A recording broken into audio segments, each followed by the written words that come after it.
আসসালামু আলাইকুম সবাইকে। Welcome to Ahbab. একটা আর্ট ওয়ার্ক তৈরি করতে আমরা কিন্তু অনেক পরিশ্রম করে থাকি, কিন্তু এটাকে যদি আমরা ঠিকমতো কেয়ার না করি বা ঠিকমতো ভার্নিশ ইউজ না করি, এটা কিন্তু অতি দ্রুতই নষ্ট হয়ে যায়। আজকের ভিডিওতে আমি আপনাদের দেখাবো আমার স্টকে থাকা বেশ কিছু সেরা গ্লোজ ভার্নিশগুলো, যা আপনার পেইন্টিংকে করবে আরো উজ্জ্বল এবং লং লাস্টিং। এখানে কিন্তু অনেক ধরনের ভার্নিশ আপনারা দেখতে পাচ্ছেন: spray varnish, gloss varnish, matte varnish. চলুন ভিডিওতে যাওয়া যাক।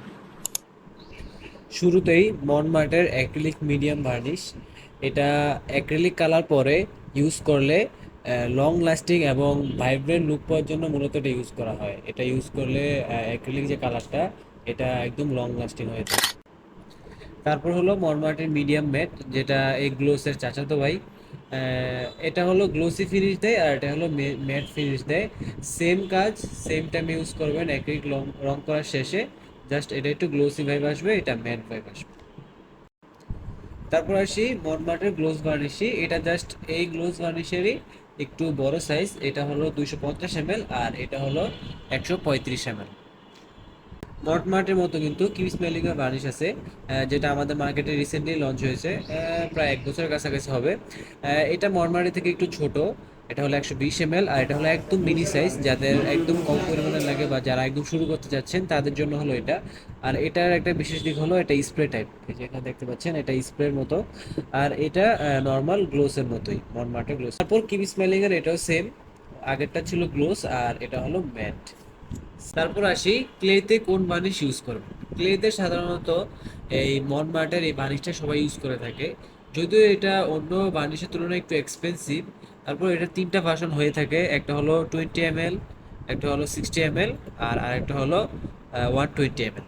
তো এটা হলো আপনি ক্লে দিয়ে যে কোনো কাজ করার পর, তারপরে আপনি এটা একদম কাজ যখন শেষ হবে, ক্লেটা যখন শুকিয়ে যাবে, তারপর হলো এটা উপরে দিয়ে দিবেন, এটা একটা গ্লোসি ভাইব আসবে। এটা আগে বলে রাখি, এটা কিন্তু গ্লোসি, এটারও ম্যাট বানিশ ম্যাট আছে, বাট এটা হলো গ্লোসি। নেক্সটে আসি ক্যামেলের প্রোডাক্ট নিয়ে। ক্যামেলের পিকচার বার্নিশ। এখানে যদিও আরফিনা লেখা দেখাচ্ছে, কিন্তু এটা মূলত ক্যামেলের একটা সাব ব্র্যান্ড।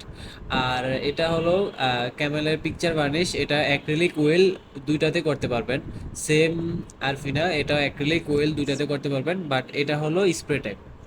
যদি খুলে দেখাই, এই যে এটা হলো স্প্রে টাইপ। আপনারা এটা স্প্রে মাধ্যমে করতে পারবেন, আর এটা হচ্ছে লিকুইড, আপনারা ওই যে গ্লোসের মতো আপনারা ওইটাই এটা ইউজ করবেন। তারপর আসি ফিক্সেটিভ ভার্নিশ, আরফিনা ব্র্যান্ডেরই। এটা হলো যে স্কেচ আর্ট করার পরে এটা ইউজ করবেন। এটা হলো ট্রান্সপারেন্ট মূলত, আর এটাও সেম অ্যাজ আগের আরফিনাটার মতো, এটা স্প্রে স্প্রে ভার্নিশ। আমরা আসি হিমির কাছে। এটা হলো হিমি ক্লিয়ার ভার্নিশ, 250 ml। এটা সাধারণত সবাই অ্যাক্রিলিক, তারপর ওয়েল সব জায়গাতে ইউজ করতে পারবেন। ওয়াটার কালার, এটা মূলত ক্লিয়ার ভার্নিশ আর কি, সব জায়গায় সব পেন্টিংয়ে ইউজ করতে পারবেন। তারপর আরেকটি জাতীয় varnish, transparent MRT lacquer spray. এটাও কিন্তু গ্লোসের মতোই গ্লোস ফিনিশ দিবে। জাস্ট এটা হলো ট্রান্সপারেন্ট স্প্রে ভার্নিশ, ওইটা যেমন গ্লোস, এটাও গ্লোসি, এটা হচ্ছে স্প্রে টাইপ আর কি। তারপর আমরা আসি ব্রুস্টুর কাছে। রিসেন্টলি যেটা আমাদের মোস্ট ডিমান্ডেবল প্রোডাক্ট, ব্রুস্টুর গ্লোজ ভার্নিশ। এটার দুটা ভেরিয়েন্ট পেয়ে যাবেন, একটা হলো 100 ml, আর আরেকটা হলো 200 ml। আর এটার সেম ম্যাট ভার্নিশ একটা আছে, যেটা বুস্ট ব্র্যান্ডেরই, 200 ml, বাট ম্যাটের 100 ml আপাতত স্টকে নাই, শুধু। আর সর্বশেষ হলো ফিক্সেটিভ, যেটার আগের আরফিনা বা আরফিনা ব্র্যান্ডের একটা দেখিয়েছিলাম, যেটা স্কেচের পরে আপনারা ইউজ করবেন। এটারও দুইটা ভেরিয়েন্ট হয়ে থাকে, বাট আপাতত আমাদের স্টকে 300 ml আছে, এটা ছোটোটা নাই। এটা আপনারা স্কেচ করার পরে এটা ইউজ করবেন, বাট এটাও কিন্তু স্প্রে টাইপ, হ্যাঁ, এটা ওরকম মিডিয়ামের মতো স্প্রে।